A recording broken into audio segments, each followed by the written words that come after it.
20세기에 미국의 가장 악랄한 무신론자가 있었습니다.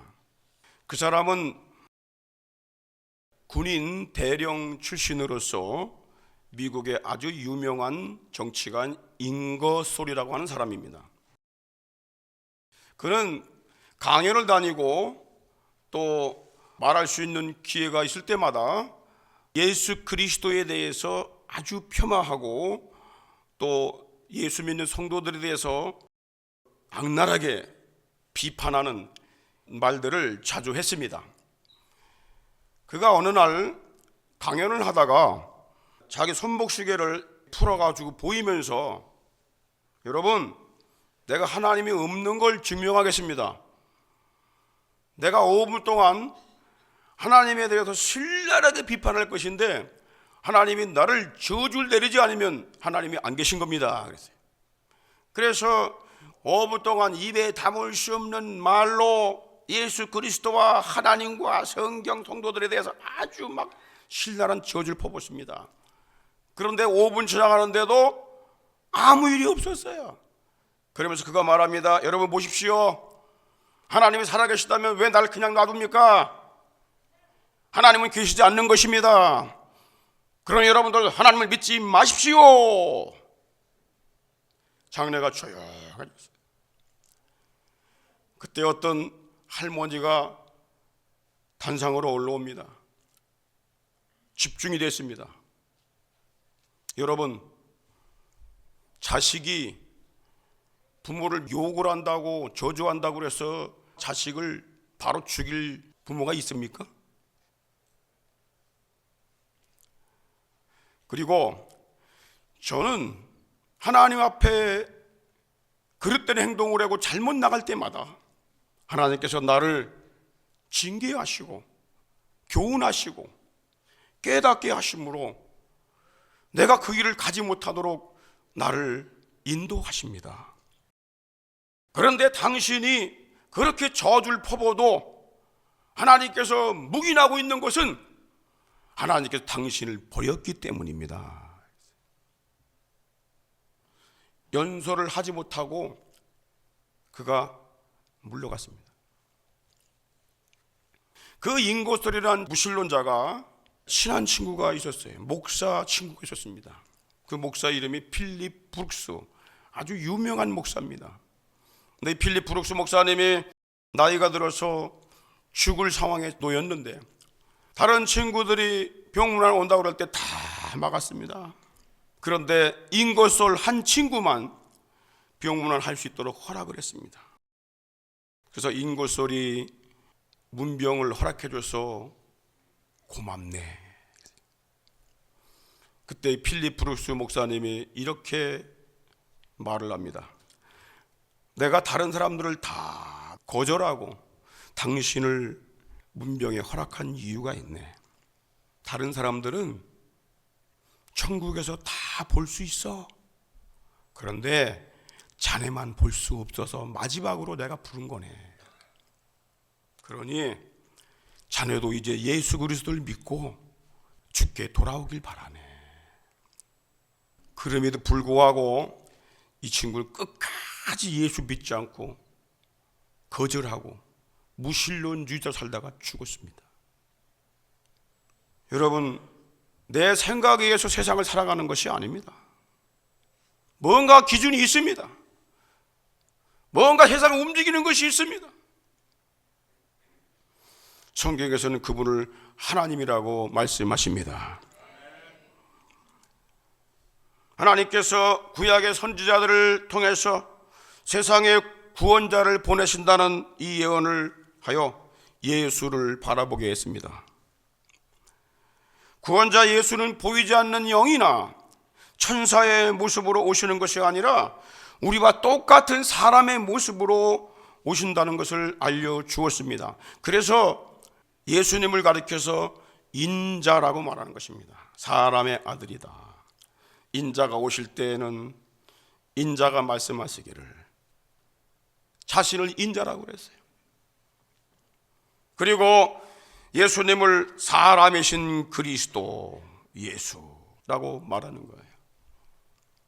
예수님이 사람으로 태어났다면 그 많은 사람들 중에 그 예수가 하나님이 보내신 구원자인 것을 어떻게 알 수가 있겠느냐.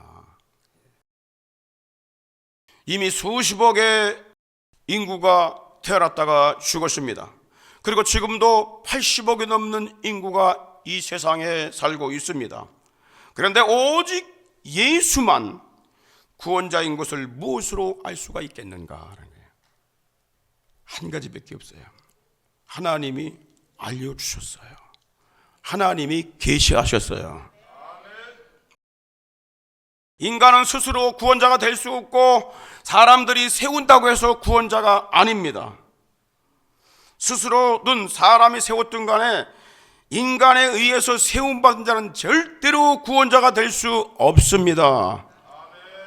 하나님이 세우신 예수님이 참 구원자인 것을 우리가 알아야 합니다. 첫째로 예수님이 구원자인 것은 하나님이 처녀 마리아에게 알려주셨습니다. 여러분, 선지자들이 구원자는 처녀의 몸에서 나온다고 예언을 했습니다. 이 예언이 요셉과 정혼한 처녀 마리아에게서 성취가 됩니다. 어느 날 처녀 마리아에게 하나님이 보내신 천사가 나타났습니다. 누가복음 1장 26, 27절에 보십시오. 여섯째 딸에, 요 여섯째 딸에라고 쓴 것은 뭐냐면 마리아의 친척 중에 엘리사벳이라고 하는 늙은 여자가 있습니다. 이 여자가 아기를 못 낳는데 아기를 낳는다고 하나님께서 잉태해 주셔서 아기를 가진 지가 6개월이 됐습니다. 그래서 여섯째 딸에 또 그에게 말해줬던 천사 가브리엘이 하나님의 보내심을 받들어 갈릴리 나사렛이라는 동네에 가서 다윗의 자손이라고 그랬죠. 예수님이 다윗의 자손 요셉이라는 사람과 정혼한 약혼한 처녀에게 이르니 그 처녀의 이름이 마리아라 그랬어요. 여기 처녀란 말이 두 번이 나옵니다. 처녀를 강조하는 거예요. 이 처녀란 말은 헬라어로 마르테네스란 단어입니다. 이 말은 뭐냐면 남자와 접촉하지 아니한 여자를 말합니다. 요셉과 정혼한 이 마리아는 아직 남자를 모르는 처녀였는데 그에게 천사가 나타난 거예요. 인류의 조상 아담과 하와의 범죄 후에 하나님께서 마귀를 결박할, 마귀의 머리를 짓뭉개 버릴 수 있는 여자의 후손을 보내신다는 이 복음의 언약을 주셨습니다. 이사야 선지자도 처녀의 몸에서 출생한 그 아이가 하나님이 보내신 구원자이며 징표라고 알려주었습니다. 이 예언을 이루기 위해서 하나님이 다윗의 후손 요셉과 정혼한 마리아를 택한 것입니다. 두려움에 떨고 있는 이 마리아에게 천사가 이렇게 말합니다. 누가복음 1장 30절 33절에 보니까 천사가 일러 가로되 마리아여 무서워 말라. 내가 하나님께 은혜를 입었느니라. 보라 내가 수태하여 아들을 낳으리니 그 이름을 예수라 하라. 저가 큰 자가 되고 지극히 높으신 이 하나님의 아들이라 일컬을 것이요 주 하나님께서 그 조상의 왕권을 저에게 주시리니. 그래서 예수님 유대인의 왕으로 태어난 거예요. 영원히 야고보의 집에 왕노로 다스릴 것이요 그 나라가 무궁하리라. 할렐루야. 영원하리라 그 말이야. 이런 말씀을 천사가 마리아에게 했을 때 마리아가 이렇게 반문합니다. 34절에 나는 사내를 알지 못합니다. 어찌 이런 일이 있으리까. 남자와 저는 잡은 적도 없는 몸인데 어떻게 이 아이를 낳는단 말입니까? 그랬을 때에 천사가 말합니다. 35절에 가로되 성령이 내게 임하시고 지극히 높으신 이의 능력이 너를 덮으시리니 이러므로 나실파 거룩한 자는 하나님의 아들이라. 할렐루야. 이렇게 해서 출생한 거야. 그런데 문제는 정혼한 요셉에게 있었어요. 어느 날 요셉이 마리아가 보고 싶어서 그 집에 방문했는데 보는 순간에 배가 이렇게 불러와요. 큰일 났네. 이거 아기를 가진 게 분명하구나. 딴 남자하고 이미 관계가 있었나 보다. 그거를 공론화시키게 되면 이 여자는 정혼하고 그 불륜이 드러나게 되면요 돌에 맞아 죽어요. 이 요셉은 의로운 사람이라 그랬어. 착한 사람이라 그랬어. 조용히 문제 삼지 않고 끝내려고 그랬어요. 그때 하나님 보내신 가브리엘 천사가 나타나서 마리아에게 아기가 잉태된 사연을 알려줍니다. 마태복음 1장 18, 20절에 보면 이렇게 말씀합니다. 예수 그리스도의 나심은 이러하니라. 모친 마리아가 요셉과 정혼하고 동거하기 전에 성령으로 잉태된 것이 나타났더니 그 남편 요셉은 의로운 사람이라 저를 드러내지 아니하고 가만히 끊고자 하여 이 일을 생각할 때에 주의 사자가 현몽하여 가로되 다윗의 자손 요셉아 내 아내 마리아 데려오기를 무서워 말라. 저에게 잉태된 자는 성령으로 된 것이니라. 아들을 낳으니 이름을 예수라 하라. 이는 저가 자기 백성을 저의 죄에서 구원할 자이심이니라 하니라. 이렇게 해서 처녀 마리아에게서 하나님의 아들 구원자 예수 그리스도가 여자의 후손으로 오시게 된 것입니다. 그런데 두 번째로 이 사실이 동방 박사들에 의해서 세상에 알려지게 됩니다. 예수님이 구원자인 것 동방 박사들에게 알려지게 돼요. 그리고 동방 박사들에 의해서 세상에 퍼지게 됩니다. 동쪽의 어느 나라에서 별을 연구하던 천문학 박사들이 유대 나라를 찾아와서 유대인의 왕으로 나신 이가 어디 계시냐고 물었습니다. 그런데 어디 가서 물었냐면 그 당시에 유대 나라의 왕이 헤롯 왕인데 헤롯 왕에게 가서 물어봐요. 마태복음 2장 1절 3절에 보니까 헤롯 왕 때에 예수께서 유대 베들레헴에 나심에 동방으로부터 박사들이 예루살렘에 이르러 말하되 유대인의 왕으로 나신 이가 어디 계시뇨? 동방에서 우리가 그의 별을 보고 그에게 경배하러 왔노라. 헤롯 왕은 또 온 예루살렘이 듣고 소동한지라. 여기 소동이란 말이 뭐냐면요 타라소라는 헬라어 원어인데 함께 뒤 흔들다는 뜻이에요. 뒤 막 흔드는 거예요. 막 흔들어요. 소동한다는 말은 막 뒤집어 엎어진다는 얘기예요. 분기시키다, 막 어지럽히다는 얘기예요. 그러니까 유대인의 왕으로 이 예루살렘에 오신 분이 있다 하니까 그냥 세상이 발칵 뒤집어 버린 거예요. 그러니까는 이 헤롯 왕은 내가 이 나라를 통치하고 있는데 누가 또 왕이 나왔느냐?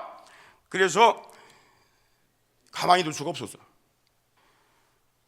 당장 대제사장과 서기관들, 성경을 잘 아는 학박시자들 다 불러 모읍니다. 유대인의 왕 그리스도가 어디서 나는지 알아봐라 했더니 그들이 금방 찾아냅니다. 성경을 통해 찾아놨는데 마태복음 6절에 보니까 베들레헴 에브라다야 너는 유대의 고을 중에 가장 작지 아니하도다. 아주 가장 작은 고을인데 작지 않다고 그랬어. 왜? 내게서 이스라엘 다스릴 목자가 나올 것이다. 그가 지도자가 될 것이다. 이스라엘 다스리는 지도자가 나온다. 그가 이스라엘의 목자가 될 것이다. 그래서 동방에서 온 박사들에게 그가 베들레헴에 난 것 같다 알려주었습니다. 여러분, 동방에서 온 박사들 때문에 온 예루살렘과 베들레헴에 구원자가 유대인의 왕으로 탄생하셨음이 알려지게 된 거예요. 그러나 헤롯 왕과 그 일당들은 어떻게 했습니까? 구원자로 출생한 이 아기를 죽이려고 박사들에게 그 아이를 찾거든 알려달라고 당부를 했습니다. 사실은 한 번에 죽여버리려고 했던 거예요. 박사들이 아기 예수를 찾아서 예물을 드리고 경배한 후에 꿈에 왕에게 돌아가지 말라는 하나님의 지시를 받고 멀리 돌아서 고국으로 돌아갔습니다. 박사들에게 속은 이 헤롯 왕이 2살 이하의 모든 남자들을 싹 죽여버립니다. 여러분, 이 권력이 얼마나 무서운지 아십니까? 자기 권력과 자기 권세를 유지하기 위해서 자기하고 조금 반대되는 건 어리든 그 상관없어 싹 죽여버리는 게 이게 사탄의 역사입니다. 권력 가진 자들은 그래서 마귀에게 붙들릴 가능성이 굉장히 많습니다. 하나님을 절대적으로 섬기지 않으면 마귀에게 붙들리도록 돼 있어요. 하나님이 없으면 이렇게 포악한 짓을 하는 거예요. 마태복음 2장 16절 보십시오. 이에 헤롯이 박사들에게 속은 줄 알고 심히 노하여 분통이 터졌단 말이에요. 그래서 어디에서 누가 났는지 알 길이 뭐예요? 알 수가 없으니까 베들레헴과 그 지경에 근방에 있는 동네들까지 다 사내 아이를 박사들에게 자세히 알아본 그 때를 표준하여 2살부터 아래를 다 죽이니라 그랬어. 여러분, 애가 태어났는데 2살 이하가 다 죽었어. 부모의 마음이 어떻겠습니까? 자기 권력 유지하기 위해서 사람 그렇게 막 죽여도 됩니까? 그렇게 하는 단체가 있어요. 공산주의입니다. 사회주의는 공산주의로 가는 바로 발판입니다. 이걸 경계해야 하는 것입니다. 할렐루야. 공산주의 들어간 나라마다 얼마나 많은 사람들이 죽은지 몰라요. 수천만 명씩 축청당하고 굶어 죽고 그들이 생명을 뺏겼습니다. 마귀가 하는 일은 여러분들 막을 수가 없어요. 인간의 힘으로 못 막습니다. 하나님의 힘으로 막아야 하는 것입니다. 그래서 성도들이 하나님께 기도하고 하나님께 지시받고 하나님께 인도받는 자가 인도받는 나라가 되어야 할 줄 믿습니다. 요셉은 이미 하나님의 인도를 받고 천사의 지시를 받아 아기 예수와 마리아와 함께 애굽으로 피신을 했습니다. 이로 인하여 하나님이 보내신 구원자 예수가 이 땅에 태어난 것이 세상에 애굽에까지 알려지게 됐어요. 세 번째, 예수가 구원자인 이유가 뭐냐? 하나님께서 세례 요한에게 구원자가 예수라는 증거를 알리라고 그랬어요. 그리고 그에게 예수가 구원자인 걸 알려주십니다. 그래서 세례 요한에 의해서 공개적으로 믿는 자들에게 예수가 구원자인 것이 선포가 됩니다. 세례 요한은요, 구약과 신약을 연결하는 마지막 선지자입니다. 그가 구원자 예수 그리스도가 세상에 오셨다는 것을 알리는 것으로 그 사명이 끝납니다. 하나님께서 세례 요한에게 구원자가 예수인 것을 4가지로 알려주셨어요. 아주 중요한 사실입니다. 첫째는 성령의 기름 부음을 받은 자가 예수이고 그가 하나님의 아들이시라는 거야. 성령의 기름 부음을 받은 자, 성령이 임하는 자를 보거든 그가 그인 줄 알아라.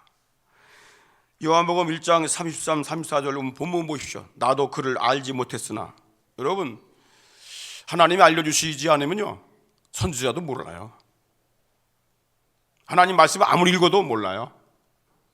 그런데 하나님께서 그 세례 요한에게 알려주셨어요. 나도 그를 알지 못하였으나 나를 보내어 물로 세례를 주라 하신 그이가, 그분이 하나님이시거든요. 너 물로 세례를 베풀어라 이렇게 말하신 분이 하나님이셔요. 근데 그분이 나에게 말씀하시기를 성령이 누구 위에든지 머무는 것을 보거든 그가 곧 성령으로 세례를 주는 이인 줄 알라 하셨기에 내가 보고 그를 하나님의 아들이심을 증거하였노라. 그래서 성령이 임하는 걸 보고 저분이 바로 하나님이 택하신 예수 그리스도시로구나, 하나님이 보내신 분이시로구나, 그거를 알게 됩니다. 이걸 알게 되니까 그가 선포하지 않을 수가 없는 것입니다. 둘째는 이 예수가 죄인들을 대신하여 죽으실 하나님의 어린 양인 것을 선포합니다. 요한복음 1장 29절, 이튿날 요한이 예수께서 자기에게 나오심을 보고 가로되 보라, 세상 죄를 지고 가는 하나님의 어린 양이로다. 그 세례 요한이 그 다음 날 예수님께서 자기에게 오는 걸 보고 와, 이분이 그분이네. 그래서 그 모인 무리들에게 보라, 저분이 세상 죄를 지고 가는 하나님의 어린 양이다.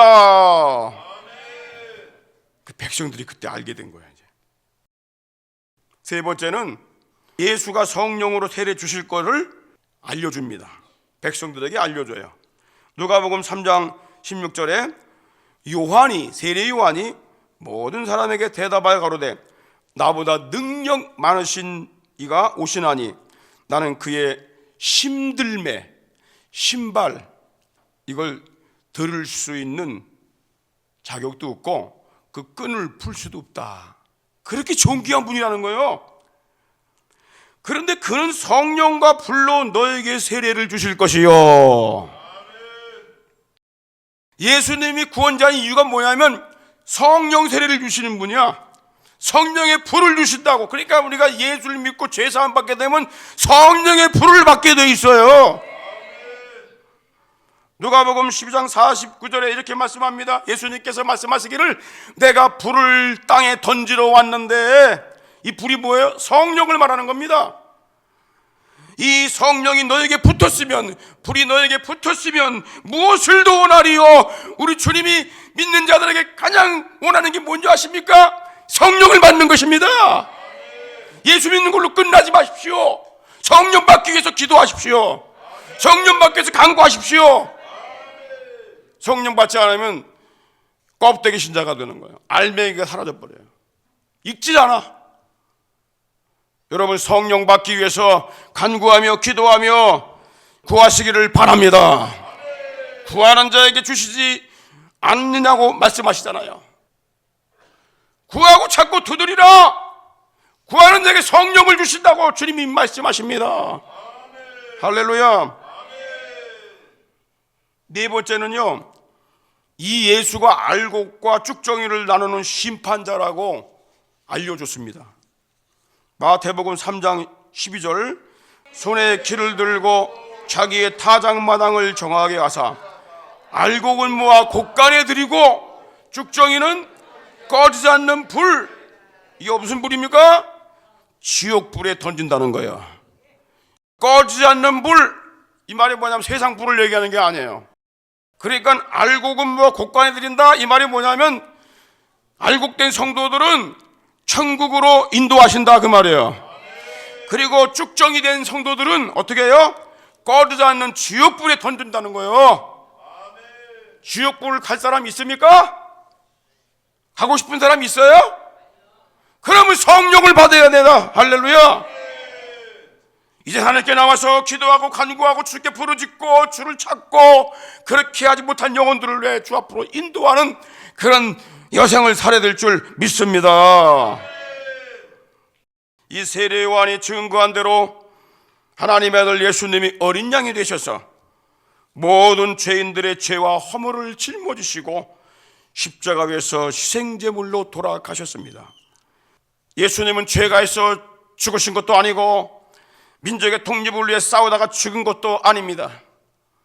이사야의 예언대로 하나님께로부터 보내심 받은 이 예수님은 사람들의 죄와 허물을 생명으로 갚아주시기 위해서, 죽음으로 갚아주시기 위해서 대신 죽으신 것입니다.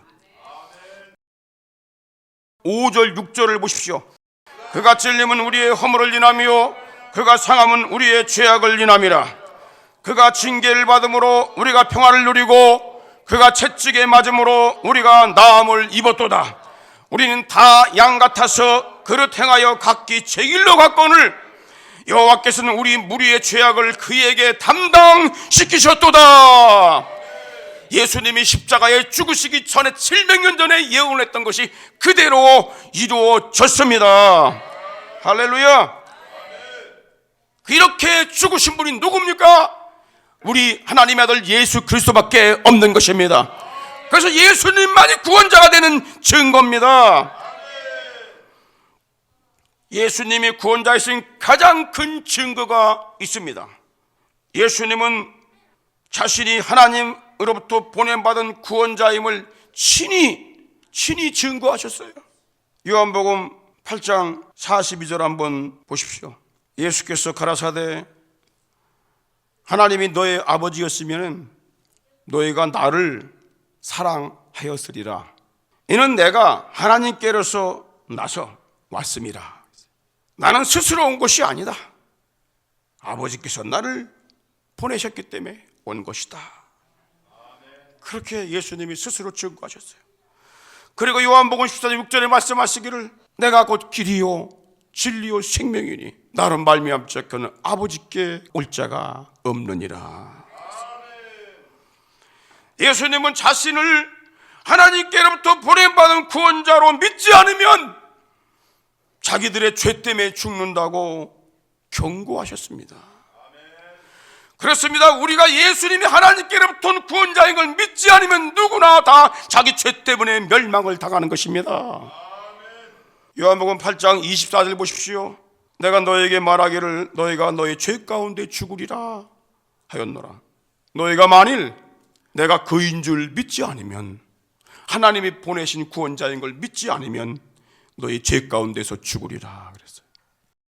왜 예수만 우리가 강조하고 예수만 믿으라고 해야 되는지 이유를 알아야 합니다. 예수님께서 하나님의 아들 구원자, 그 나라에서 오신 구원자, 원수 마귀를 이기고 사탄의 권세를 이기고 죽음과 죄악 권세를 이기는 구원자인 것을 증명한 사건이 있어요. 요한복음 5장 36절 보십시오. 내게는 요한의 증거보다 더 큰 증거가 있다. 지금까지 말씀드렸죠. 요한이 예수님이 어떤 분이라는 걸 증거했잖아요.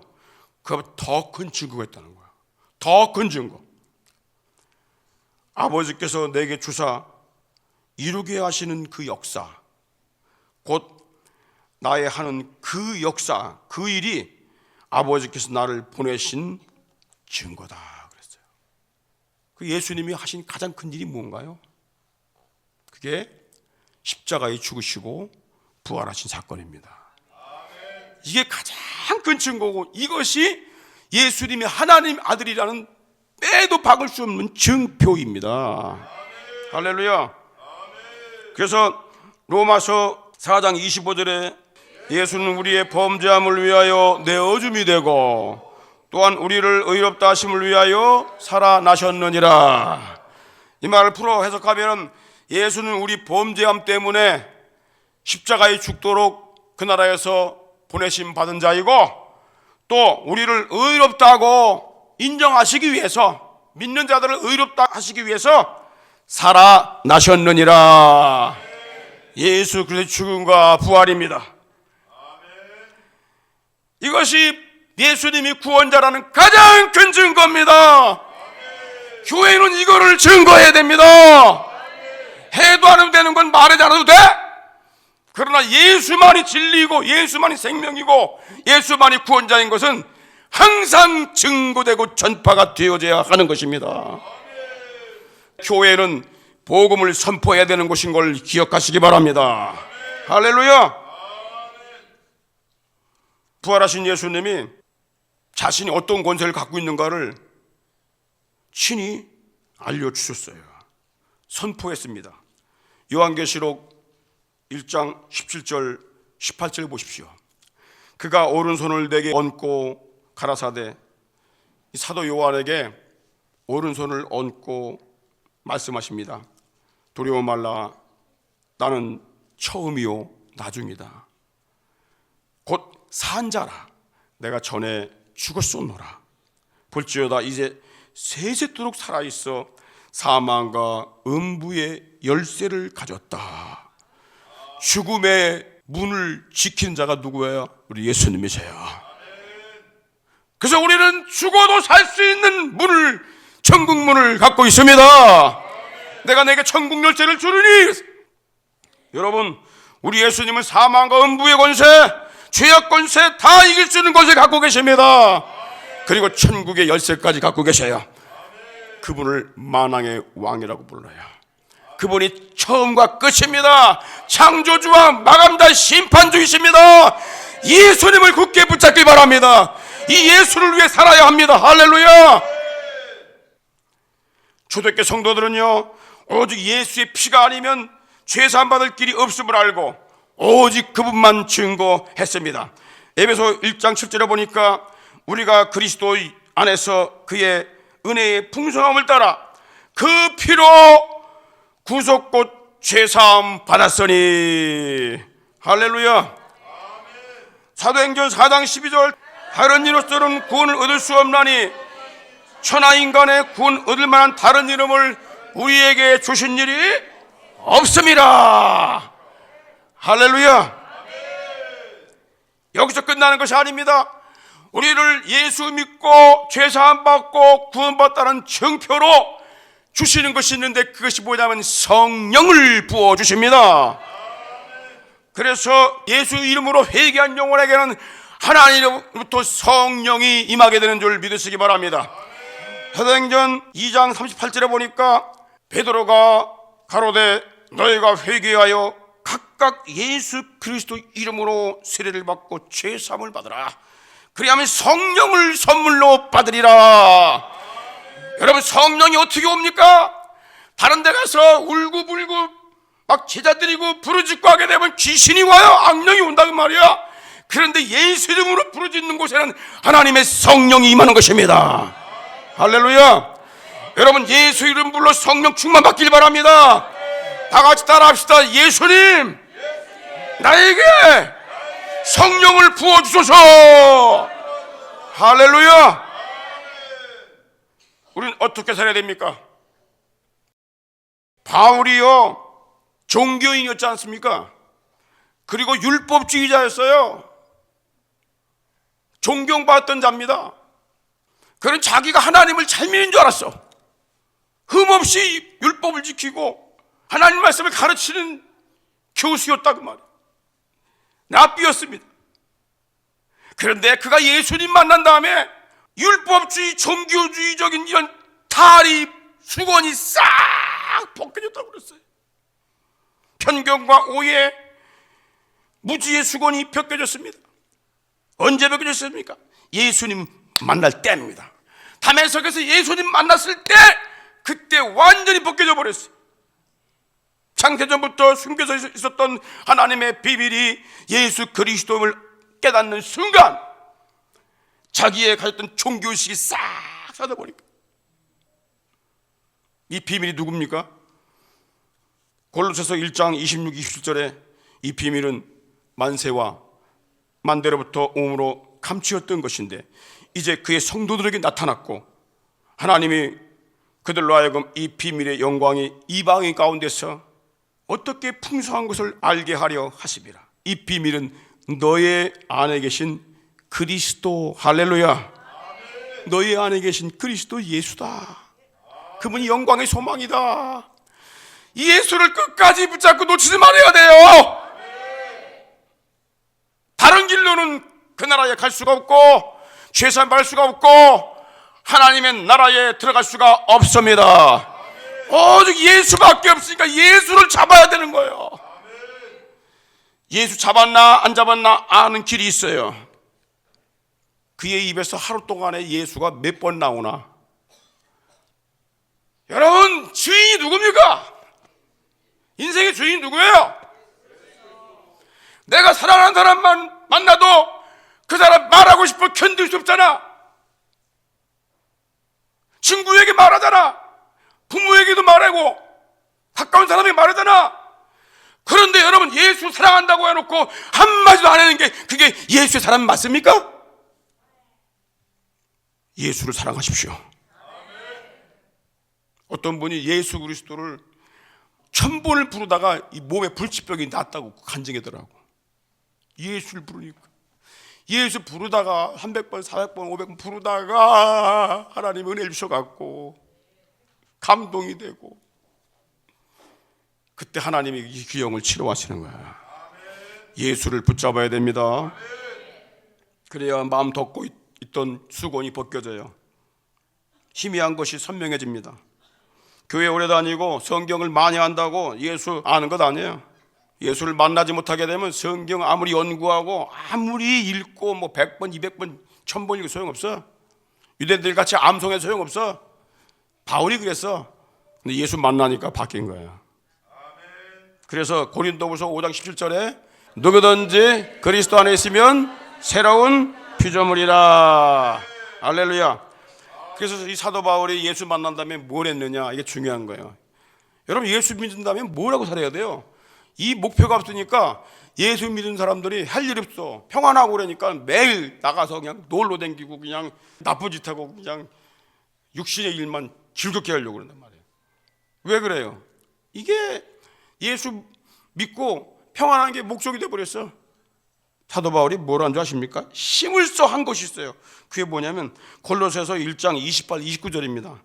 우리가 그를 전파하여 각 사람을 권하고 각 사람을 지혜로 가르침은 각 사람을 그리스도 안에서 온전한 자로 세우려 함이니, 이를 위하여 나도 내 속에 능력으로 역사하는 이의 역사를 따라 힘을 다하여 수고하노라. 무슨 일에 힘써야 돼요? 예수를 전하고 예수를 각 사람에게 한 사람 한 사람에게 가르치고 예수의 사람 만드는 일에 힘써야 돼. 우리가 해야 될 일이 뭡니까? 내 주변에 나와 만나고 있는 사람들, 하루 동안도 여러 명 만나잖아요. 과연 그들에게 내가 예수를 말합니까? 예수의 사람 맞습니까? 한마디도 못하면서 어떻게 예수의 사람입니까? 예수를 만나야 됩니다. 먼저 못 만났기 때문에 그런 거야. 의식적으로만 믿는 거야. 마음으로 만나야 돼. 영으로 만나야 돼. 변화가 돼야 됩니다. 그리스도 안에 있으면 새로운 피조물이라고 그랬어. 근데 그리스도 안에 있는 것 같은데 왜 새로운 피조물이 안 되느냐? 못 만나서 그런 거야. 안에 있는 것처럼 느껴질 뿐이야. 여러분, 바울처럼 예수를 만나야 되고 그분처럼 예수를 가르쳐야 되고, 한 사람 포기하지 말고 끝까지 달려가서 예수를 만날 수 있도록 이끌고 영원한 생명을 드리는 그런 삶이 되기를 주의 이름으로 축원합니다. 할렐루야. 아멘. 우리 아버지 하나님, 아멘. 귀한 생명의 말씀을 귀한 종 통해서 허락해 주시고 먹여 주시니 감사드립니다. 누구든지 주의 이름을 부르는 자는 구원을 얻으리라 하셨습니다. 이 이름, 거룩한 이름 예수 그리스도의 이름을 자랑하고 증거하고 선포하며 주님 이 역사를 위하여 성령님의 권능을 구하오니, 지혜와 계시의 영을 구하오니 충만하게 부어주시어서 복음이 증거되게 하여 주시옵소서. 복음 증거의 문이 열려지게 하여 주시옵소서. 예수를 자랑하는, 예수로 사는, 예수로 담대하고 당당한 하나님의 아들의 길을 걸어갈 수 있도록 대신의 가족들을 붙잡아 주시옵시고, 내 안에 계신 그 거룩한 이름, 하늘과 땅의 모든 권세를 가지신 이름, 그 이름이 우리 안에 역사하고 계심을 잊지 않게 해 주시옵시고, 두려거나 놀라지 않게 하여 주시옵시고, 강하고 담대히 믿음으로 전진하는 우리 모든 믿음의 가족들 되게 하여 주시옵소서. 안산 시내가 이 복음을 듣게 하여 주시고, 경기도와 대한민국 전역이 듣게 하여 주시고, 북녘의 동포들이 이 복음을 듣게 하여 문을 열어주시기를 원합니다. 5대학 6대주의 이 복음을 증거할 문을 계속 열어주시고 우리 대신 교회가 주님 오시는 그날까지 사명을 감당하는 공동체가 되게 하여 주시옵소서. 가정가정마다 예수로 살게 하여 주시고 예수가 영광을 받으시는 이름 되게 하여 주옵소서.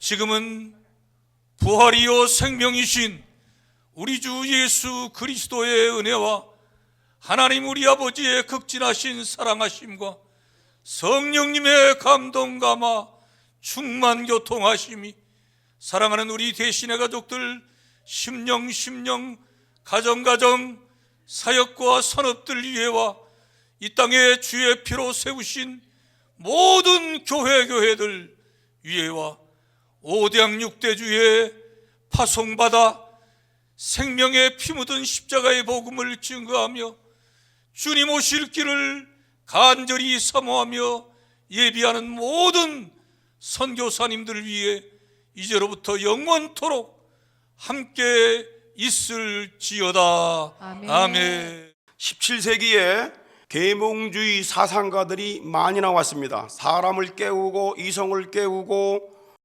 정신을 깨우는 이런 계몽주의자들이 많이 나왔는데 그들의 특징이 뭐냐면 하나님을 거의 다가 무시합니다. 하나님을 거의 다가 없다고 하고 무신론주의자들이 많습니다. 왜냐하면 인간 이성을 중시하고 과학을 중시하고 또 사람을 중시하기 때문에 그 외에는 중요치가 않다. 신도 사람이 약하기 때문에 의지하는 거지 신이 어딨냐? 그러면서 이 사상가들이 주로 삐딱한 생각을 많이 갖고 있어요. 그런데 영국에 존 로크라고 하는 사상가가 있습니다. 이 사상가는 하나님을 잘 믿는 자였어요. 철학자였습니다. 이 존 로크가 근대사회에 엄청난 영향을 끼쳤습니다. 그가 쓴 책 중에 한 가지를 소개하는데 그 책이 바로 이 통치론, 정부론이라고 하는 책입니다. 그는 이 책에서 모든 인간은 출생할 때부터, 출생하는 순간부터 자연권을 갖는다는 거예요. 자연권. 그 자연권이 세 가지인데 뭐냐면 첫째는 생명권. 누구나가 다 생명은 귀중한데 그건 누구도 뺏을 수 없다. 두 번째는 자유권. 이 자유는 절대 누구도 타치해서 안 된다. 세 번째는 소유권, 재산권입니다. 누구나 다 개인 소유를 할 수 있다라고 하는 이 사상을 담고 있습니다. 그래서 공산주의는 요거 세 개를 다 뺏는 거예요. 생명도 네게 아니고 당 거고, 자유도 네게 아니고 당 거고, 재산도 네게 아니고 공유해야 되고 당 거다 그 말이야. 그러니까 공산주의가 하는 건 아주 나쁜 사상입니다. 악한 사상입니다. 이거. 개인의 생명과 자유와 소유를 뺏으려고 하는 이 사상은 마귀로부터 온 사상입니다. 그래서 통치론에서는 국가는 개인의 권리를 보장하기 위해서 존재하는 것이다 그렇게 말하고 있습니다. 권력은 국민의 동의로부터 나온다. 정부가 인간 개인의 권리를 침해하게 되면 저항권을 발동해야 된다 그렇게 말하고 있는 것이 이 통치론입니다. 근데 이것에 영향을 받아서 미국이 세워지게 된 거예요. 미국 독립선언서와 그리고 헌법의 기초가 바로 이 사람의 이 책을 기준으로 해서 자유주의 국가로 세워지게 된 것입니다. 계몽주의자들은 이성을 중시한다 그랬죠. 생각을 중시하고 사람을 중시하고 사람 중심. 그래서 인본주의의 대표가 되는 거예요. 이들의 특징이 뭐냐면 하나님이 없다고 그래요. 그런데 존 로크는 하나님을 잘 섬기는 자였어요. 그래서 제자들이 아주 의아해했어. 다른 사상가들은 다 하나님을 무시하고 무신론자 자처하면서 그렇게 자기의 사상을 갖다가 전개하는데 어떻게 우리 선생님은 저렇게 하나님을 잘 믿을 수가 있겠는가? 저렇게 예수님을 잘 믿을 수가 있겠는가? 의아했어요 항상. 그래서 그가 임종 때에 제자들이 물었습니다. 선생님, 우리가 진심으로 하나님을 알고 기독교를 알고 예수 그리스도를 알려면 어떻게 해야 됩니까? 물었어요. 그랬더니 존 노크가 이런 유언을 남겼어요. 이복의 젊은이들, 성경을 읽게. 성경을 읽어. 이 성경은 살아계신 하나님께서 쓰게 하신 거네. 성경의 목적은 죄에 빠진 인류가 예수를 믿고 구원받는 것이라네. 성경을 읽게, 성경을 읽게. 그게 마지막 유언이었어요. 여러분, 마귀가 사람들 중에서 가장 첫 번째로 넘어뜨리는 대상이 누군지 아십니까? 선지자들입니다. 선지자들은 하나님의 말씀으로 선과 의의 길로 인도하는 자들이기 때문입니다. 선지자들은 권력도 없습니다. 권세도 없습니다. 재산도 많지 않습니다. 그러나 그들에게는 남들이 갖지 아니한 성령의 검, 하나님 말씀, 진리의 말씀이 있는 것입니다. 그러므로 마귀는 선지자들이 성령의 검, 말씀의 칼을 쓰지 못하도록 그들을 넘어뜨리는데 첫 번째 대상이 되는 거예요. 세상에서도 권력을 장악한 자들이 가장 먼저 통제하는 것이 뭔지 아십니까? 언론입니다. 글 쓰고 말하는 자들입니다. 그들은 권력이 없습니다. 권세가 없습니다. 그런데 그들은 펜과 입에 칼이 있기 때문에 그들을 통제하는 것입니다. 목사들은 선지자들의 직능을 가진 자들입니다. 이 목사들에게는 권세가 없어요. 권력이 없어요. 재산도 많지 않아요. 재산도 없어. 그러나 주의 종들이 가진 게 하나 있어요. 그게 뭐냐면 말씀의 검입니다. 성령의 검입니다. 하나님의 진리의 말씀입니다. 그래서 에베소 6장 17절에 보니까 성령의 검, 하나님 말씀을 가지라 그랬어요. 히브리서 4장 12절에 보니까 하나님 말씀은 살아있고 운동력 있어 좌우의 날선 어떤 칼보다 예리하다고 그랬어요. 이 칼을 갖고 있는 자가 주의 종입니다. 할렐루야. 따라서 마귀가 넘어뜨린 첫 번째 대상이 누구냐? 하나님 말씀을 선포하고 가르치는 목사들입니다. 마귀는요, 권력자들을 이용해서 마지막 선지자로 오신 예수님을 죽이려고 했습니다. 그래서 예수님이 태어날 때부터 예수님을 죽이려고 권력자들이 어린아이들을 갖다 2살 이하를 다 죽이게 버리게 됩니다. 그런데 우리 예수님은 주의 사자가 현몽해서 헤로드 왕이 이 아이를 찾아 죽이려고 하니 빨리 애굽으로 피난하라. 그래서 어릴 때부터 이 핏덩이를 안고 피난을 했던 거예요.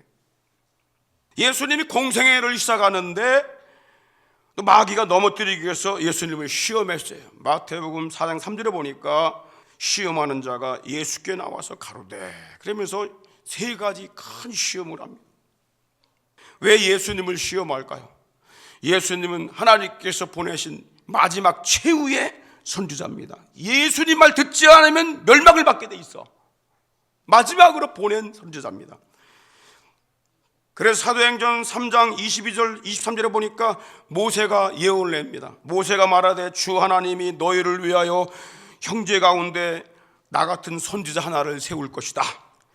너희가 무엇이든지 그 모든 말씀을 들을 것이라. 그분이 하는 말씀을 다 들으라 그 말이에요. 누구든지 그 선지자의 말 듣지 않는 자는 백성 중에서 끊어지리라 그랬어요. 예수님 말씀 듣지 않으면 멸망당한다는 거야. 그러니까 마귀가 제일 싫어하는 게 누굽니까? 예수란 말이야. 그래서 예수를 죽이려고 했던 거예요. 계속해서 마귀는 종교 지도자들을 이용해서 예수를 넘어뜨리려고 했습니다.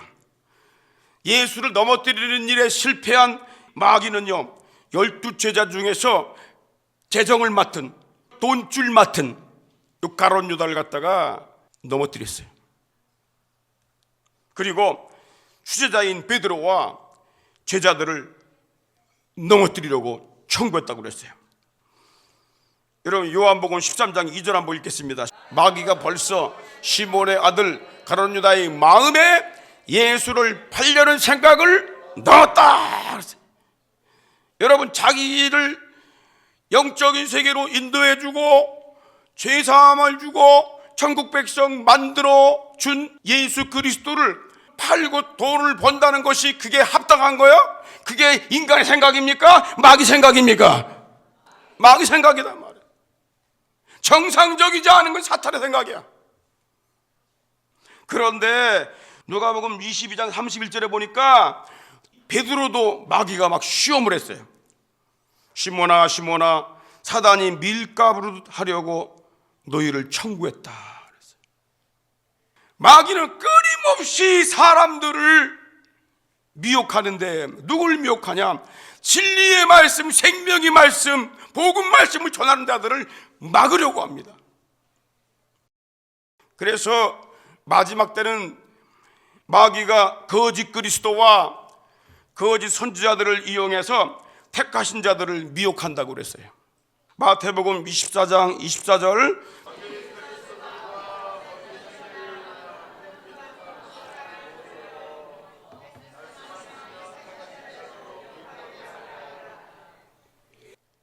거짓 선지자, 거짓 그리스도가 할 수만 있으면 택하신 자들까지 다 미혹한다는 거예요. 그 예수님은 거짓 선지자들에게 미혹당하지 말라고 그러면서 경고를 하셨어요. 그러면 거짓 선지자의 계략을 알아야 될 거 아니야. 어떤 게 거짓 선지자인지 알아야 될 거 아니야. 오늘 그거를 몇 가지를 말씀드리려고 그래요. 거짓 선지자의 특징, 첫 번째로는 자신의 정체를 숨기고 활동을 합니다. 몰래 활동을 해요. 거짓 선지자들은 하나님이 말씀하지도 않았는데, 하나님이 보내지도 않았는데, 그럼에도 불구하고 자기 마음과 생각에서 나온 것을 말하고 예언하는 형태를 갖습니다. 그러니까 숨길 수밖에 없는 거예요. 예레미야 23장 16절에 보십시오. 만군의 여호와께서 이같이 말씀하시되 너에게 예언하는 선지자들의 말을 듣지 말라 그랬어요. 왜? 그들은 너에게 헛된 것을 가르친다 그랬어요. 그들의 말한 묵시, 예언은 자기 마음으로부터 나온 거라는 거야. 여호와 입에서 나온 것이 아니라는 거야. 다시 하나님 말씀을 가르치는 것이 아니라 인간의 생각에서 나온 사상, 자기 마음에서부터 비롯된 언어들 가지고, 사상을 가지고 인간을 가르친다는 거야. 그걸 인본주의라고 하는 거야. 계속해서 21절에 이 선지자들은 내가 보내지 아니하였어도 다름질하며 열심을 냅니다. 열심을 내. 그리고 내가 그들에게 이르지 아니하였어도 말한 것도 아닌데 예언을 한다는 말이야. 거짓 예언이죠. 의외로 이들은요, 얼마나 열심인지 몰라요. 이들은 의의 천사로 가장합니다. 고린도후서 11장 13절 이하에 보면은 저런 사람들은 거짓 사도요 괴율의 역군이니 자기를 그리스도의 사도로 가장하는 자들이다 그랬어요. 왜 그럴까요? 사단의 사주를 받고 이용당하기 때문에 자기를 숨기는 겁니다. 사단도 자기를 광명한 천사로 가장하면서 사단의 일꾼들도 또 그렇게 똑같이 의의 일꾼으로 가장한다는 거예요. 이상한 일이 아니라는 거예요. 참 이상하네. 아니요, 마귀에게 붙잡혔기 때문에 그 일을 한다는 거예요. 거짓 선지자들의 목적이 뭡니까? 왜 그들은 비밀리 행하고 왜 몰래 사람들을 넘어뜨리는 것일까요? 갈라디아 2장 4절에 분명히 말씀합니다. 이는 가만히 들어온 거짓 형제 까닭이라. 저희가 가만히 들어온 것은 그리스도 예수 안에서 우리의 가진 자유를 엿보고 우리를 종으로 삼고자 함이라. 가만히란 말을 2번 썼어요. 살금살금 자기 정체를 숨기는 겁니다. 그리고 그들을 넘어뜨려서 종으로 삼는다는 거예요. 그리스도께서 우리 죄악에서 우리를 건져서 자유함을 주셨는데 그 자유를 다 빼앗고 자기들 종으로 삼는다는 거예요. 그러니까 거짓 선지자들에게 속게 되면은 종이 되는 거예요. 마귀의 종이 되는 거예요. 죄악의 종이 되고 사탄의 종이 되고 인간의 종이 되는 거예요. 여기에 빠지면 안 되는 것입니다. 할렐루야. 빠지지 말아야 돼요. 두 번째로 거짓 선지자들은요, 사람이 듣고 싶어하는 말만 합니다. 그게 거짓 선지자들이야. 사람이 듣고 싶은 말만 해. 여러분, 성경 이렇게 말씀합니다. 이 성경 말씀은 더하거나 빼지를 말라 경고하십니다. 그런데 이 거짓 선지자들은 듣기 좋은 말만 해서 미혹을 합니다. 현실에 맞게 해석을 해야 안 되나? 그러면서 하나님 말씀 자기 생각대로 더하고 빼고 그렇게 가르칩니다. 사도 바울은 자기라 할지라도 사람을 기쁘게 하는 말만 했다게 되면 난 주의 종이 아니라고 그랬어요. 주의 종은 지금까지 하나님을 기쁘시게 하려고 애를 쓰고 하나님의 뜻을 전달하려고 그 뜻을 발견하려고 몸부림치는 자가 되어야 되는 거예요. 그런데 내 생각을 가지고 쉽게 책에서 여기 조금 저기서 조금 해갖고 자꾸 자기 생각을 피력하게 되면 그것은 주의 종이 아니라는 거예요. 거짓 선지자가 되는 거예요. 여러분, 유대 나라에 여호사밧이라고 하는 왕이 있었습니다. 이 왕이 하나님을 잘 섬김으로써 하나님께 큰 복을 받아갖고 부귀영화가 극에 달았어요. 역대하 18장 1절에 나옵니다. 여호사밧이 부귀와 영광이 극에 달했다 그랬어요. 그런데 그 마음이 변했어요. 복을 받고 나니까 마음이 변했어. 그래서 그는 하나님이 싫어하는 우상 숭배하는 이스라엘 왕과 동맹을 맺었어요. 자기 자녀들과 그 이스라엘과 자녀들과 결혼을 시켰어요. 그 연혼을 한 거지요.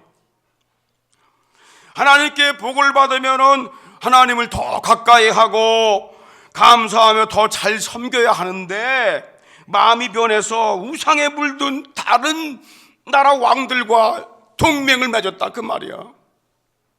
2년 뒤에 유다 왕 여호사밧이 이스라엘 우상 섬기는 아합왕을 찾아갔습니다. 그래서 이 아합왕이 여호사밧 왕을 잘 극진하게 대접을 한 후에 내가 저 이웃나라 아람과 전쟁을 할 건데 나를 도와주겠소. 그러니까 이 여호사밧이 알았습니다. 동맹을 맺었는데 도와드려야지요. 그런데 한 가지 조건이 있습니다. 뭐요? 이게 하나님의 뜻인지 아닌지 먼저 알아봐야 되겠습니다. 전쟁을 나가는 게 하나님의 뜻인지 아닌지 선지자들에게 물어보시오 그랬어요. 그래서 이스라엘 나라 아합 왕이 자기의 마음에 드는 선지자들만 쏙쏙 뽑아갖고 400명을 모았어. 그들에게 물어봤습니다. 역대하 18장 5절에 이스라엘 왕이 이에 선지자 400인을 모으고 저에게 이르되 우리가 길르앗 라모스에 가서 싸우랴 말랴, 전쟁을 해야 되냐 말아야 되냐 하니까 그들이 뭐라고 합니까? 저희가 가로되 올라가십시오, 싸우십시오. 하나님이 그 성을 왕의 손에 붙였습니다. 이렇게 확신 있는 대답을 했단 말이에요. 400명의 선지자들이 모두 하나님이 전쟁에서 왕을 승리케 한다는 이 예언을 한 겁니다. 그들은 권력에 아부하면서 좋은 말만 왕에게 전하는 거짓 선지자들이었어요. 이 말을 들은 유다의 여호사밧 왕이 400명의 선지자들의 말을 듣고 흡족해하지 않았어요. 그래서 그는 이스라엘에 신뢰할 만한 다른 선지자가 있지 않습니까? 그들은 왜 안 불렀습니까? 이렇게 왕에게 말하니까 아합 왕이 자기가 싫어하는 미가야 선지자를 데려오게 합니다. 왕이 처음부터 이 미가야 선지자를 부르지 않은 것은 왕에게 찌르는 예언만 했기 때문에 그래요. 왕이 하도 우상숭배하고 나쁘지만 곤란하니까 그렇게 하게 되면 하나님께 벌 받습니다, 재앙 받습니다, 자꾸 이런 말 하는 거 아니야? 그런데 그건 못 깨닫고 저 미가야 선지자는 나한테 매일 흉한 예언만 한다고, 그래서 안 부른 거라고. 왕은 그런 말 하지 마세요. 그래서 불러로 신하들이 갔단 말이에요. 그 부르러 간 사이에 또 400명의 거짓 선지자들은 다시 또 예언을 합니다. 듣기에 좋은 말로 왕에게 전쟁에 나가도록 충동질을 했어요. 역대하 18장 10절과 11절을 보십시오. 그나나의 아들 시드기야는 철로 뿔들을 만들어 가지고 말하되 여호와의 말씀이 왕이 이것들로 아람 사람을 찔러 진멸하리라 하셨다 하고, 모든 선지자도 그와 같이 예언하여 이르기를 길르앗 라못으로 올라가서 승리를 얻으소서, 여호와께서 그 성을 왕의 손에 붙이시리이다. 여기서 아멘하면 안 되는 거야. 여러분, 선지자들의 무드머리가 있어. 이 시드기야라고 하는 사람이야. 이 철판을 가지고 막 말아갖고 꼬챙이 같이 딱 만든 다음에 왕이여, 왕이 전쟁에 나가시면 이 창으로다가 적군을 다 찔러 무찌를 수가 있습니다. 그래서 승리를 하게 될 것입니다. 하나님께서 그 성을 왕의 손에 붙였습니다. 딱 이렇게 예언했단 말이에요. 그때 왕국에 도착한 미가의 선지자가 그 말을 듣고 반대로 말합니다. 역대하 18장 13절에 보십시오. 미가야가 가로되 여호와의 사십을 가리켜 맹세하노니 내 하나님의 말씀하시는 것 곧 그것을 내가 말하리라 하면서 뭐라고 그래? 16절에 저가 가로되 내가 보니까 온 이스라엘이 목자 없는 양같이 산에 흩어졌는데 여호와의 말씀이 이 무리가 주인이 없으니 각각 평안히 그 집으로 돌아가라 할 것이라 했습니다. 전쟁하지 말라는 거예요.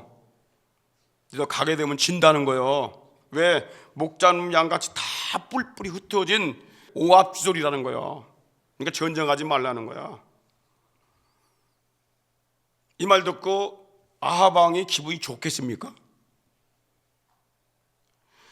하나님은요, 온 백성들을 우상 숭배와 죄악에 빠지게 한 이 아합 왕에게 재앙을 내리기로 작정하셨어요. 그래서 하나님께서 천사들을 통해 가지고 회의를 열은 거예요. 저 아합 왕을 어떻게 죽을 수가 있겠냐? 그랬더니 한 천사가 이렇게 말합니다. 내가 거짓말하는 영이 되어서 저 거짓 선지자들 입에 거짓말을 넣음으로 왕이 전쟁에 나가면 승리할 것이라는 이 충동질을 하게 하겠습니다. 그랬단 말이에요. 그런데 이 사실을 미가 선지자가 알고 있었어요. 그래서 미가 선지자는 거짓 선지자들의 말한 대로 왕이 전쟁에 나가게 되면 죽음을 당할 걸 알고 있었기 때문에 전쟁을 중단하라고 알려준 겁니다. 오히려 그게 찌르는 말한 것은 그를 살리기 위한 거단 말이에요. 잘못 나간 사람한테 잘못 나간다고, 그렇게 가게 되면 망한다고 말하는 것은 그 사람을 살려주기 위한 거라 그 말이에요. 하나님은 아무리 악한 아합 왕이라 할지라도 살 수 있는 기회를 주신 것입니다.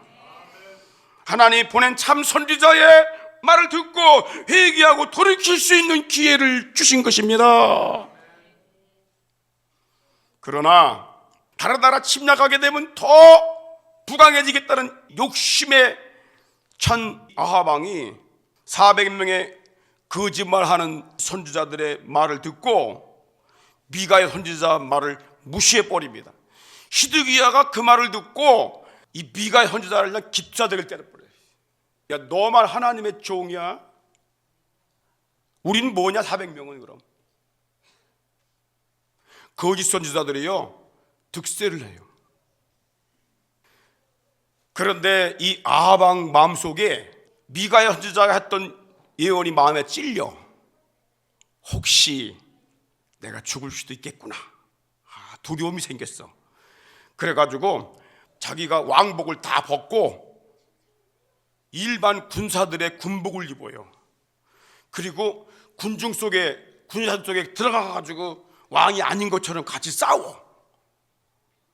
그런데 그가 어떻게 죽는지 아십니까?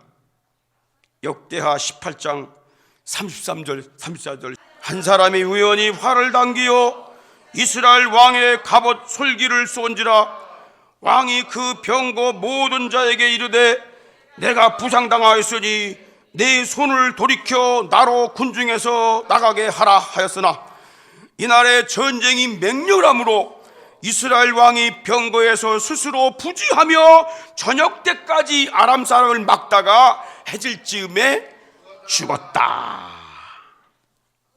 이게 왜 기적이냐? 하나님은요 말씀하신 대로 틀림없이 행하시는 분입니다.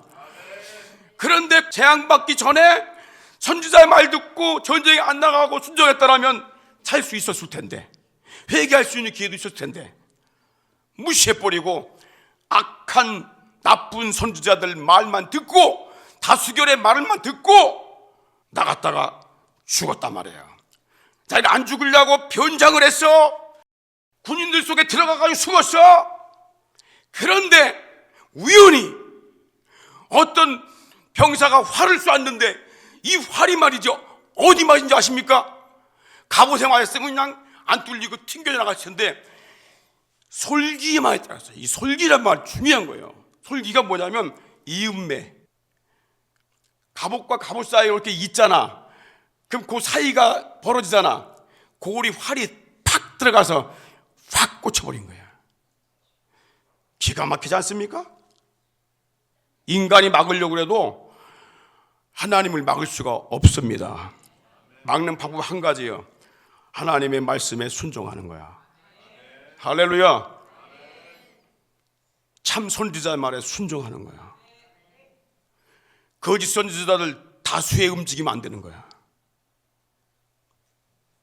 거짓 선지자들은 눈과 마음이 수건으로 가려진 장님들입니다. 예수님은 장님이 장님을 인도하면 둘 다 구덩이에 빠진다고 그랬어요. 마태복음 15장 14절 저희는 소경이 되어 소경을 인도하는 자로다. 만일 소경이 소경을 인도하면 둘 다 구덩이에 빠지리라. 여러분, 거짓 선지자의 특징이 뭔지 아십니까? 백성들과 지도자들이, 왕들이, 통치자들이 재앙과 멸망의 길로 가고 있음에도 불구하고 회개하라는 생명의 말씀을 전하지 않습니다. 그저 평안하다, 평안하다, 잘된다, 듣기 좋은 말만 계속 가게 됩니다. 그게 다 죽게 만드는 거야. 거짓 선지자야. 거짓 선지자들은 상대방을 생각해 주면서 보듬는 척하면서 가짜 평안과 가짜 복을 외침으로 모든 멸망길로 달려가게 하는 나쁜 자들이에요. 예레미야 6장 14절 한번 읽겠습니다. 그들이 내 백성의 상처를 상심히 고쳐주며 말하기를 평안하다, 평강하다 하나 평강이 없다. 속이는 겁니다. 마지막으로 거짓 선지자들은요 육신의 욕망에 끌려다니는 자들입니다. 미가서 3장 5절로 6절 보십시오. 내 백성을 유혹하는 선지자는 이에 물면 평강을 외치나. 이 말이 뭐냐면 이에다가 뭐 고기도 넣어주고 뭐 먹을 걸 자꾸 주게 되면 좋은 말 한다는 거야. 그런데 입에 무엇을 채워주지 않으면은 나쁜 쪽으로 막 예언한다는 거야. 그렇게 되지도 않지만은 기분 나쁘게 막 예언한다는 거야. 그래서 전쟁을 준비하게 하는도다. 이런 선지자에 대하여 여호와께서 말씀하시기를 그러므로 너희가 밤을 만나리니 그 앞에 빛이 없어 어둠의 길이라는 거야. 이상을 보지 못할 것이요 흑암을 만나리니 점친다고 그랬어. 예언을 못한다 그 말이야.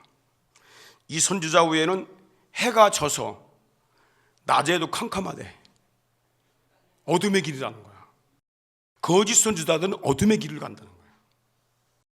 구약시대의 재판관들과 우두머리들과 제사장들이 뇌물을 받고 불법과 불의를 행하고 재판을 행했어요. 그러나 그들이 욕망에 붙들려서 죄악의 길을, 불의의 길을 간다 할지라도 오직 하나님의 말씀을 전하는 주의 종만은 그렇게 하지 말았어야 됐는데, 이스라엘과 유다의 선지자들까지도 그 탐욕에 빠져서 거짓 예언을 하고 있었다는 것입니다. 살아날 길이 없는 거야. 여러분, 선지자는 맨 마지막 모릅니다. 정치가 타락하고 왕들이 타락하고 제왕들이 타락해도 선지자는 끝까지 하나님 말씀을 지키고 선포해야 될 책임이 있는 것입니다. 근데 선지자들까지도 같이 기울어져 버린 거예요. 희망이 없잖아. 하나님 말씀 돌아줄 사람이 없는 거야.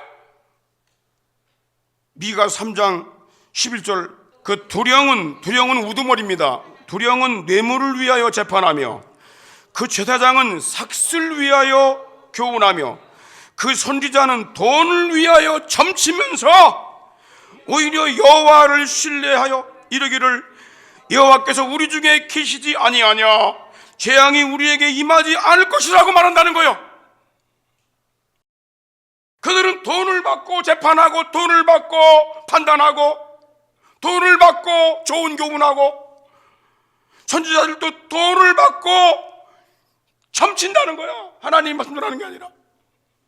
그러면서 말하기를 하나님이 우리와 함께 하시니 우리가 형통할 것입니다. 재앙이 우리에게 임하지 않을 것입니다. 이런 말을 한다는 거야. 놀라운 게 뭔지 아십니까? 그 당시만 그런 것이 아니라 거짓 선지자들의 이런 범죄가 예수님 시대 이후에도 계속되고 있다는 것입니다. 베드로후서 2장 1절에 보십시오. 그러나 민간에 또한 거짓 선지자들이 일어났나니 이와 같이 너희 중에도 거짓 선생들이 있으리라. 저희는 멸망케 할 이단을 가만히 끌어들여 자기들의 사신주를 부인하고 임박한 멸망을 스스로 취하는 자들이라. 여러분, 그럼 왜 이 스스로 살아계신 하나님을 부인하면서 멸망할 일들을 자초하는 것일까요? 거짓 선지자들이 왜 이런 짓을 하는 것일까요? 그 이유를 베드로후서 2장 2, 3절에 말씀하고 있어요.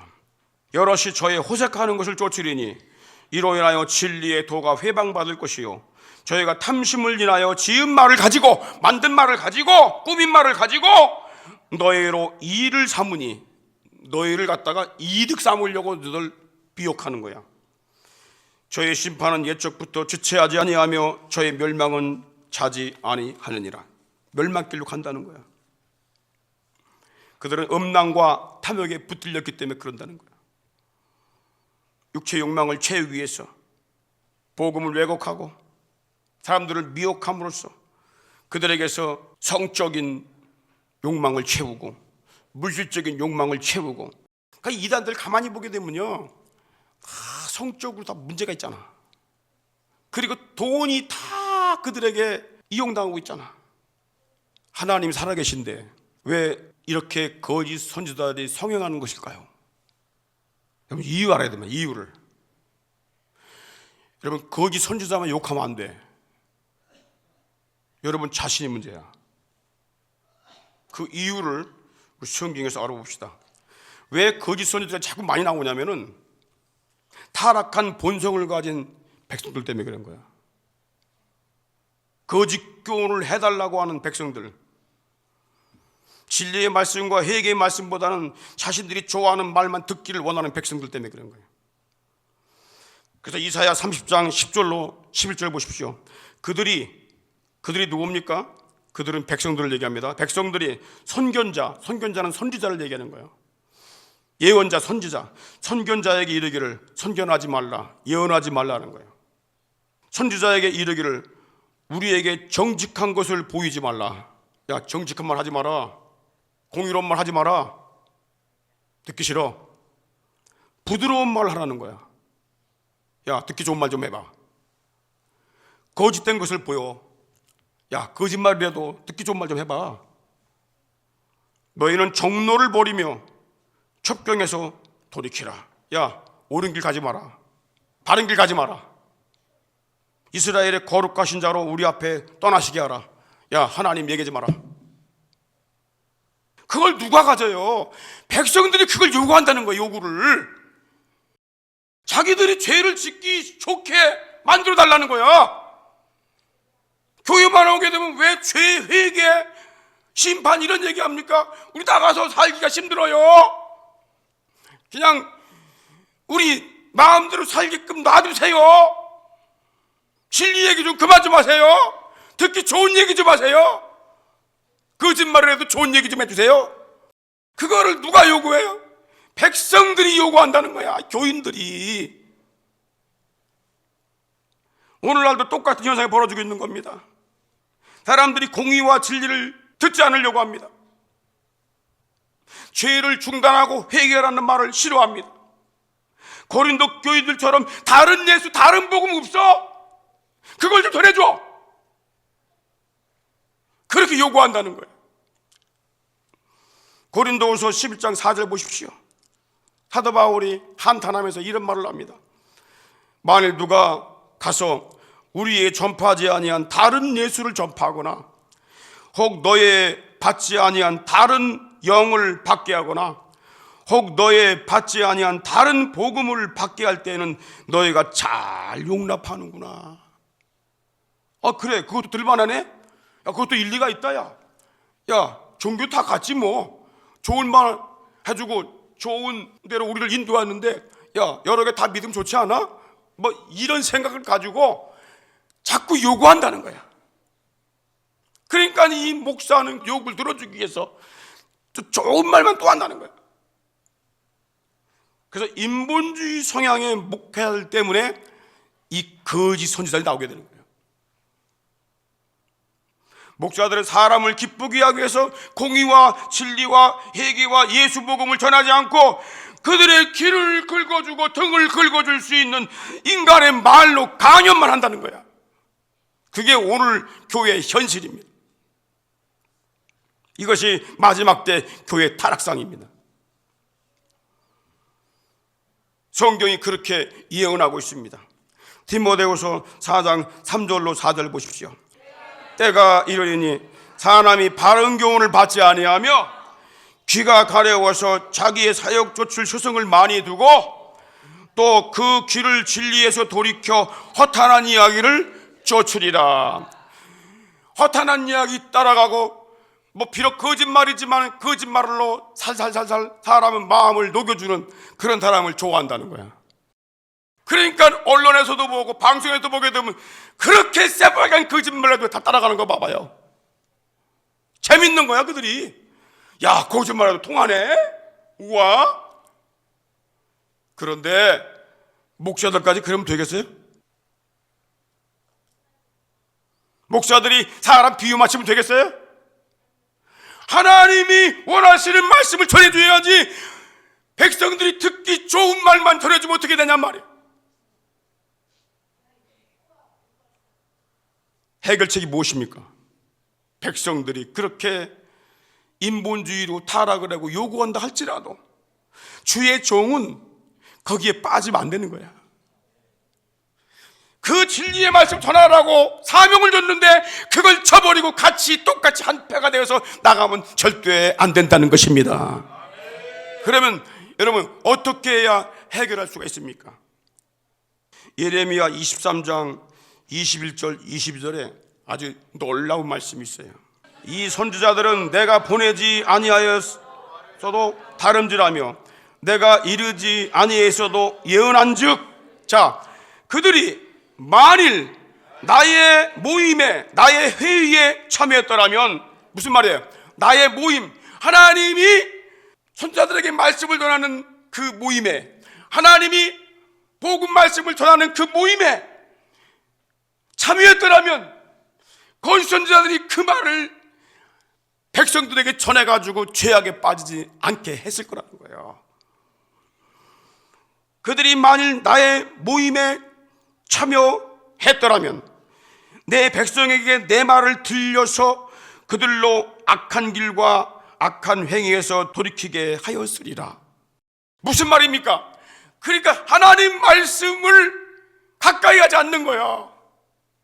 거룩한 모임에 참여하지 않는 거야. 다른 데 관심이 많아.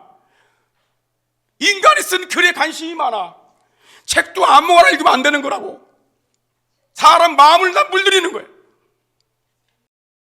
여러분, 살아있는 말씀을 기준 삼으시기 바랍니다. 푯대 삼으시기 바랍니다. 말씀을 연구하고 말씀을 통해서 가르침 받는 일에 거기에 참여했더라면 그런 일을 안 했을 거라는 거예요. 인간의 말만, 철학만, 문학적인 것만, 세속적인 것만 잔뜩 들어갖고 이것 가지고 자꾸 그들을 유혹한다는 거야. 여러분, 주의 종은요, 하나님 말씀의 전문가가 되어야 되는 거야. 우리 교인들도 마찬가지입니다. 하나님 말씀을 들려주세요. 다른 얘기하면 목사님 왜 자꾸 인간적인 얘기만 하세요? 하나님 말씀 안 하고. 이렇게 교인들이 욕을 해야 목사가 딴 거 못 전하는 거라고. 신명기 13장 3절, 너는 그 선지자나 꿈꾸는 자의 말을 청종하지 말라. 이는 너의 하나님 여호와께서 너희가 마음을 다하고 성품을 다하여 너희 하나님 여호와를 사랑하는 여부를 알려하사 너희를 시험하려 함이니라.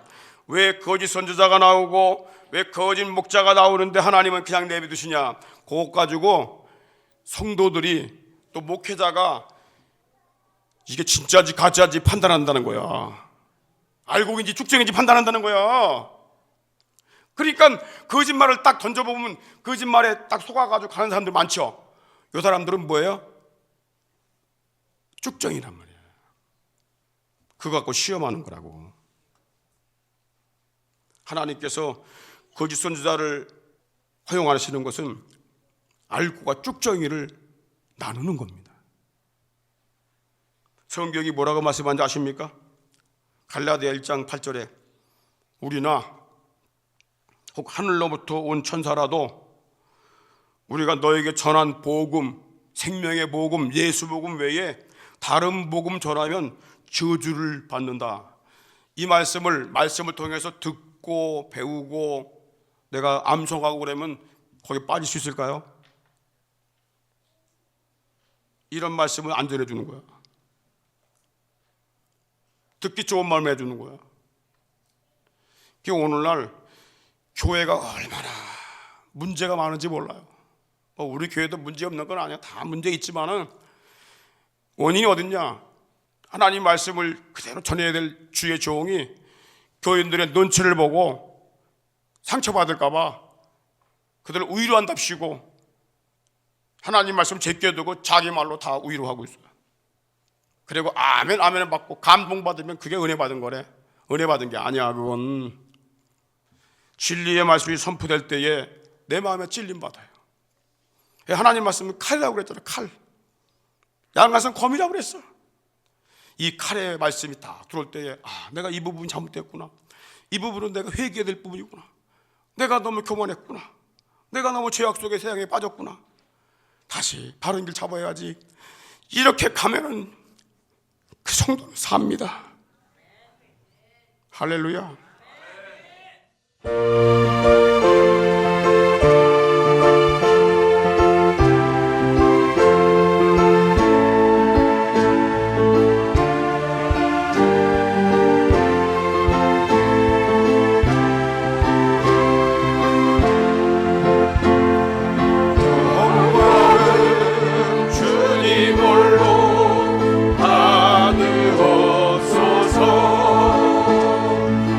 불러주신 그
말씀, 진리의 말씀으로 우리의 영혼을 축복하시니 감사합니다.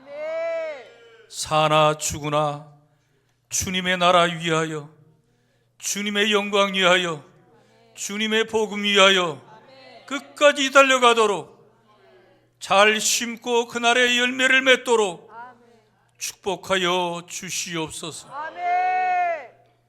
어둠의 세력들을 원수마귀는 우리의 믿음 생활을 파괴시키려고 밤낮 쉬지 않고 노리고 공격하고 있는데, 우리 성도들이 영적 잠을 자서는 결단코 아니 되겠사옵나니 날마다 순간마다 깨어서 쉬지 말고 기도하는 우리 모든 대신의 가족들 되게 하여 주시옵소서.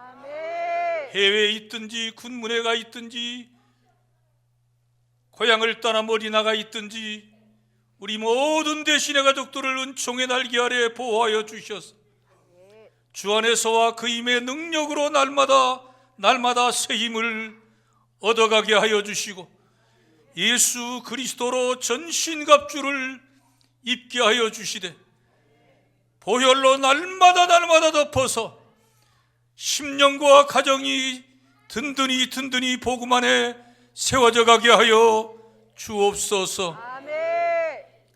이 한 주간도 주님의 말할 수 없는 은총을 믿음으로 응답하며 승리하는 우리 모든 성도들 되도록 붙잡아 인도해 주시옵소서.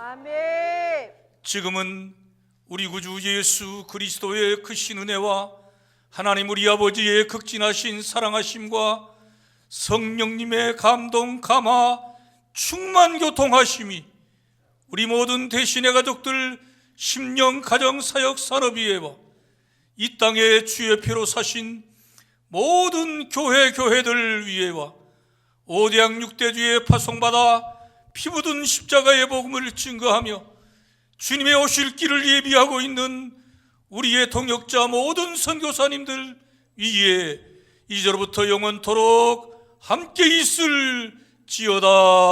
아멘.